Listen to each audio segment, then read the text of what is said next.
सफल लोगों की कभी भी निंदा मत करो।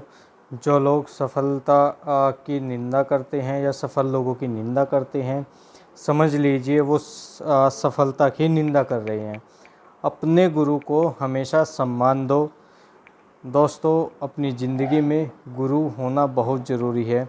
मैं एक छोटे से उदाहरण के माध्यम से आपको समझाना चाहूँगा कि सबसे बड़े बलशाली हनुमान जी, उनके भी गुरु हुआ करते थे। भगवान राम, मर्यादा पुरुषोत्तम भगवान राम के भी गुरु हैं, और भगवान को जन्म देने वाले उनके पिता राजा श्री दशरथ जी, उनके भी गुरु थे। तो दोस्तों, इससे इस बात से साफ जाहिर होता है, जो हमारे जन्म जन्मांतर तक रामायण, हमारी पूजा की जाने वाली रामायण जिसको हम पूजते हैं, उसमें भी साफ साफ कहा गया है कि गुरु के बिना हम कभी आगे नहीं बढ़ सकते।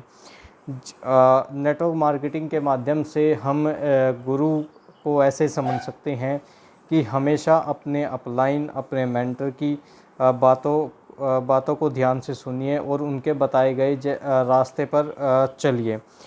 इसको हम ऐसे समझ सकते हैं कि दोस्तों, नेटवर्क मार्केटिंग आपके लिए एक नया रास्ता है। हो सकता है कि आपने कभी इसके बारे में सुना हो या देखा हो, लेकिन अगर आप इस नेटवर्क मार्केटिंग को, डायरेक्ट सेलिंग को कर रहे हैं, तो हो सकता है ये आपके लिए एक नया रास्ता है। और दोस्तों, आप बखूबी जानते हैं कि जिस नए रास्ते पर आप चलते हैं और जिस मंजिल की तरफ आप बढ़ रहे हैं, आपको पता नहीं होता कि उस नए रास्ते पर आपको कहाँ खड्डे हैं और कहाँ मोड़ हैं। तो आपको किसी न किसी की सलाह ज़रूर लेनी पड़ेगी, और जिस मंजिल की तरफ आप जा रहे हैं वो रास्ता सही है या नहीं है। तो इसको हम इस माध्यम से समझ सकते हैं कि अगर आप नए रास्ते पर जाते हैं, तो या तो आपको धीरे धीरे चलना पड़ेगा, और यदि आप स्पीडी चलना चाहते हैं तो अपने गुरु को, अपने अपलाइंस को, अपने मेंटर्स की बातों को ध्यान में रखते हुए उनकी बातों को सुनिए, उनकी बातों को समझिए और आगे बढ़िए।